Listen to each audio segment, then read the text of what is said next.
Assalamualaikum warahmatullahi wabarakatuh. Hello everyone, gimana kabar kalian nih? Semoga sehat ya. Di sini saya akan perkenalkan nama saya Cadian Maharani dari 2E Manajemen Pemasaran.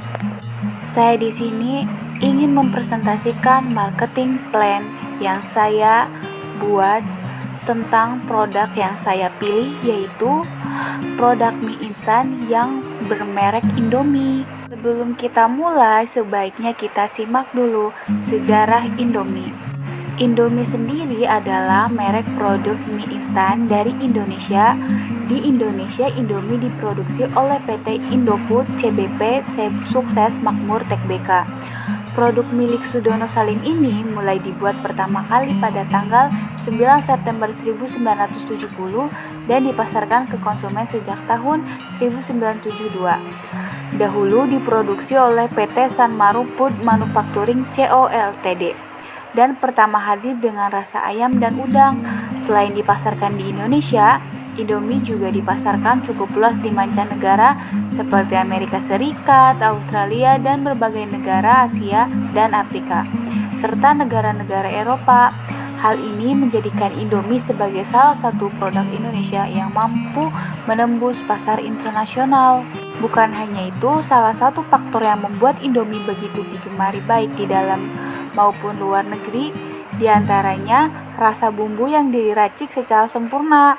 Adapun beberapa varian Indomie yang pernah diperkenalkan ketika pertama kali berdiri antara lain yaitu Indomie goreng original.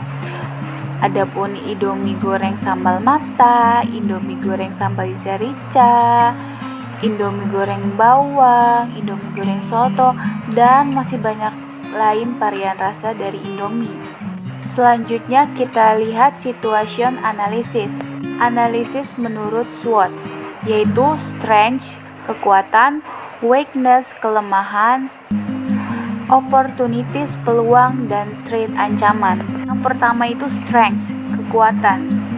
Kekuatan yang dimiliki produk Indomie itu ada kekuatan dalam cita rasa Indonesia, biaya produksi rendah, jangkauan distribusi luas, kecepatan dalam menjangkau konsumen, dan merek yang sudah terkenal. Dan yang kedua itu ada weaknesses, kelemahan. Kelemahan Indomie tersendiri nih, terlalu banyak brand yang dikeluarkan, terlalu banyak inovasi rasa yang dibuat oleh Indofood, permintaan pasar yang belum terpenuhi, serta mengandung zat yang berbahaya bagi tubuh seperti MSG. Itu berupa kelemahannya. Selanjutnya itu ada peluang. Peluang yang kita ambil tuh melakukan ekspansi ke luar negeri, melakukan join dengan perusahaan yang memiliki produk sejenis, melakukan diversifikasi terhadap produk lain. Itu berupa peluang dari produk Indomie. Yang terakhir itu ada ancaman. Berikut ancamannya yaitu ketatnya persaingan yang dilakukan pesaing dalam hal iklan maupun inovasi, tidak fokus terhadap satu jenis produk, penelitian-penelitian yang dilakukan oleh para ahli gizi mengenai kandungan zat yang ada di Indomie terhadap produk lain, dan menciptakan mie dengan bahan-bahan yang lebih sehat seperti bahan-bahan organik. Kalau sudah melihat situation analisis, kita lanjut ke marketing objektif. Marketing objektif dari produk mie instan Indomie ini memiliki target pasar untuk semua umur kecuali balita, karena memasak adalah hal yang paling sering kali orang-orang malas dilakukan apabila ketika mereka cukup sibuk dengan kuliah atau pekerjaan mereka. Orang mengkonsumsi Indomie sebagai cara makan yang sederhana karena mereka hanya membutuhkan waktu sekitar 3-5 menit saja. Target audiens utama mie Indomie ini yaitu dewasa muda usia 16-25 tahun, mungkin karena kehidupan sekolah dan universitas mereka. Jika ibu mereka bekerja, siswa memiliki pilihan yang baik untuk makan mie sebagai makan malam. Dan untuk sasaran sekundernya itu ibu pekerja usia 30-45 tahun, karena ibu mungkin tidak punya waktu untuk menyiapkan makanan dan makan siang setiap hari, jadi mie dianggap sebagai pilihan yang baik untuk di rumah. Kita pindah ke marketing strategi dari produk Indomie. Yang pertama itu ada produk Indofood menampilkan produk konsumen bermerek yang terdiri dari 4 divisi, yaitu mie instan, bumbu penyedap, makanan ringan dan nutrisi, dan makanan khusus. Lengkap dengan detail produknya, brand name yang digunakan ialah Indomie. Satu bungkus Indomie standar memiliki massa 850 gram dan terdapat 2 saset berisi 5 bumbu-bumbuan yang disertakan, yaitu kecap asin, saus sambal, minyak palm, bubuk perasa, dan bawang goreng. Indomie juga tersedia dalam versi jumbo dengan massa 120 gram. Indomie memiliki rasa yang sesuai dengan selera orang Indonesia. Indomie pun selalu berusaha memenuhi keinginan konsumen yang semakin banyak, terbukti dengan semakin bertambahnya produk Indomie, mulai dari mie goreng, mie sup, mie regional, mie dengan variasi rasa sesuai dengan masakan tradisional daerah-daerah Indonesia, mie premium, serta mie jumbo. Berikut foto atau gambar macam-macam rasa Indomie. Bisa kita lihat ada berbagai macam rasa, dari mulai mie goreng dan mie yang berkuah.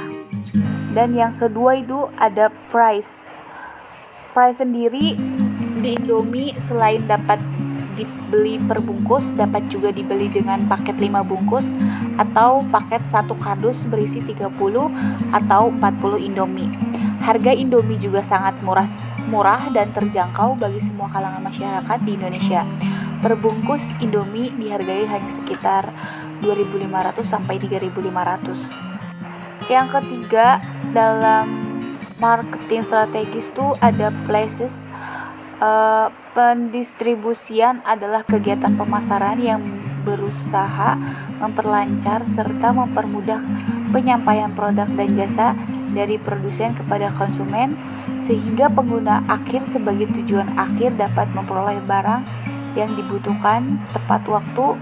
Sebaik-baiknya apapun suatu produk dihasilkan dan dipromosikan, namun jika ketersediaan tidak dijamin keberadaannya sulit didapat, konsumen pun pasti akan enggan untuk bertahan pada produk tersebut. Jenis saluran distribusi mie instan Indomie itu ada produsen, wholesaler, retailer, konsumen.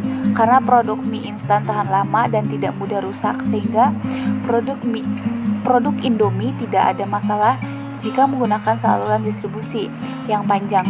Jadi dari produsen menyalurkan ke wholesaler, pedagang besar, lalu disalurkan kembali, biasanya dibeli retailer, pedagang pengecer seperti warung-warung, dan akhirnya sampai ke tangan konsumen.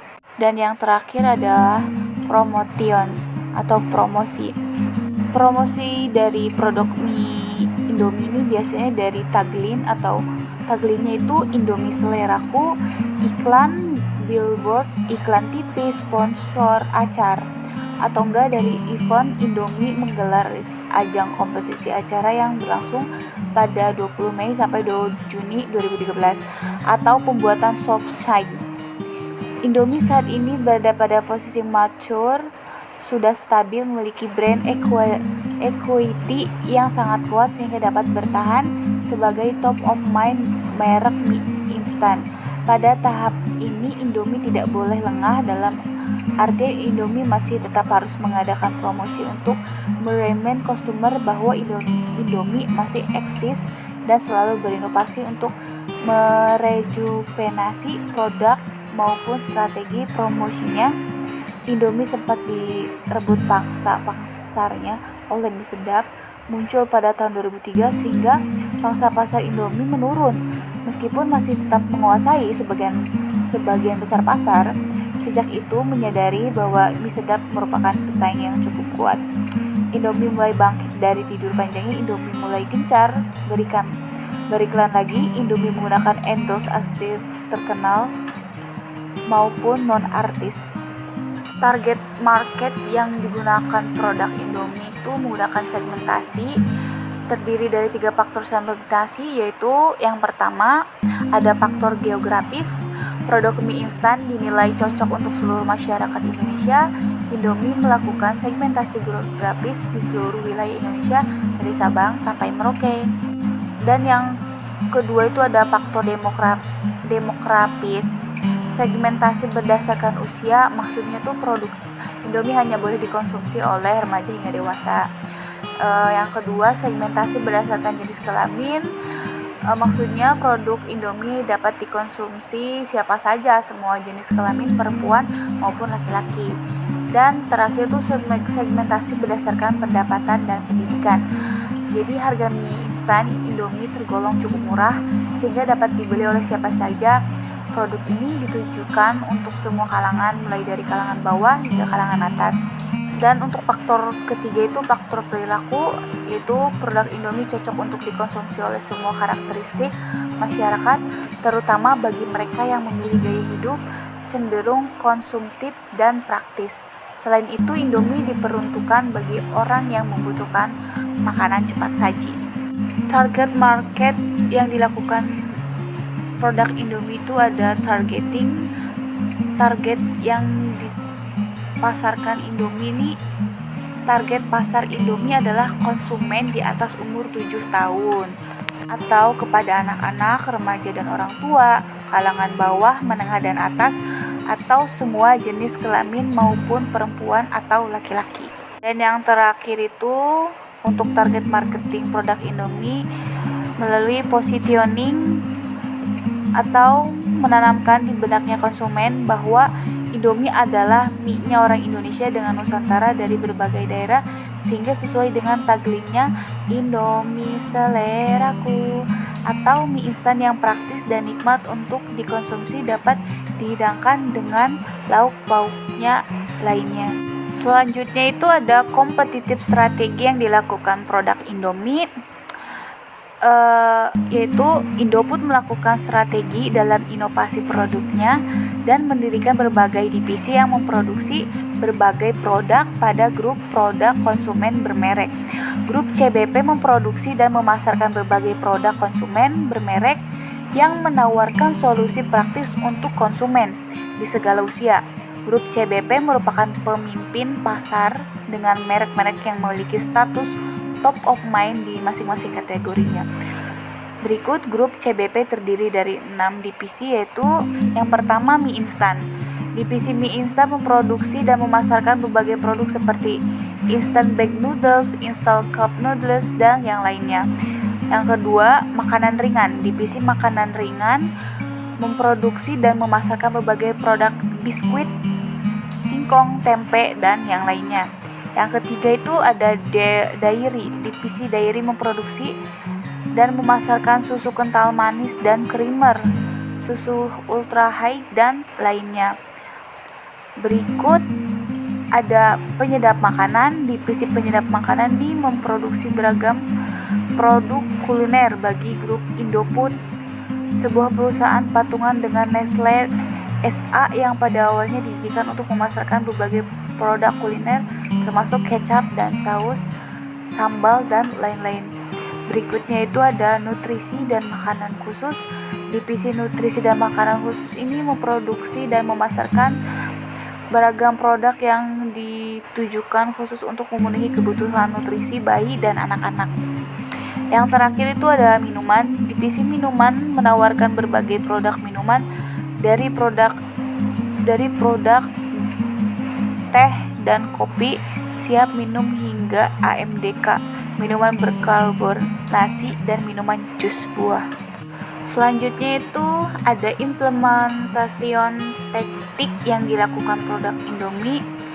Dari KSPM matrik di atas, keputusan terbaik yang bisa dipilih oleh perusahaan adalah mengimplementasikan strategi untuk melakukan ekspansi terhadap kegiatan eksporting produk Indofood ke luar negeri, market penetration. Selain dari nilai KSPM metrik sebesar 3,5, 3,54 yang lebih besar 0,04 dari pilihan strategi lain, Hal ini memang masih menjadi masalah bagi Indofood karena selama ini hanya produk mie instan yang paling banyak berkontribusi terhadap penghasilan perusahaan melalui kegiatan eksporting, sementara produk-produk lain tidak begitu menonjolkan penghasilannya kepada perusahaan.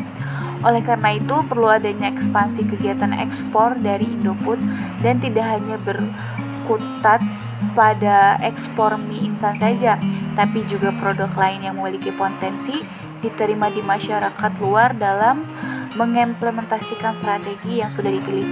Indofood perlu melakukan beberapa penyesuaian kepada fungsi-fungsi yang ada di perusahaan. Fungsi tersebut antara lain dari fungsi pemasaran, fungsi finansial, fungsi MIS (Management Information System), dan fungsi R&D. Selanjutnya itu ada tahapan akhir, yaitu evaluasi. Berdasarkan analisis situation, permasalahan produk Indomie adalah mengandung zat berbahaya bagi tubuh seperti MSG. Perlu diketahui, produk Indomie mengandung bahan-bahan pengawet yang bisa merusak tubuh, tapi sebagian masyarakat Indonesia tidak terlalu menghiraukan, mungkin karena rasa dan mie instan sangatlah enak dan harganya terbilang murah, sekitar 2.500 sampai 3.500. Bisa kita lihat produk mie instan Indomie banyak digemari oleh semua orang, tidak hanya di Indonesia saja, tapi juga di luar negeri sekalipun, karena produk Indomie tercatat sebagai produk mie instan terenak di dunia, meskipun banyak merek lain selain Indomie. Adapun keunggulan Indomie yang dibandingkan merek lain, yang pertama itu Indomie menawarkan berbagai cita rasa selera Nusantara dari Sabang sampai Merauke. Yang kedua itu Indomie terbuat dari tepung boga bahari yang dikenal bermutu tinggi. Dan yang terakhir tuh rasa bumbu yang khas dengan kualitas yang premium. Dan produk Indomie hanya boleh dikonsumsi oleh anak berumur 7 tahun ke atas saja. Untuk balita tidak disarankan, dan produk Indomie bisa dinikmati oleh semua kalangan, maupun itu kalangan atas atau kalangan bawah. Sekian presentasi hari ini. Kalau ada kesalahan mohon dimaafkan, kalau ada yang salah mohon diungkapkan. Maaf kalau kata-kata saya masih ada yang kurang penyampaiannya. Demikian saya tutup. Assalamualaikum warahmatullahi wabarakatuh. Thanks for watching.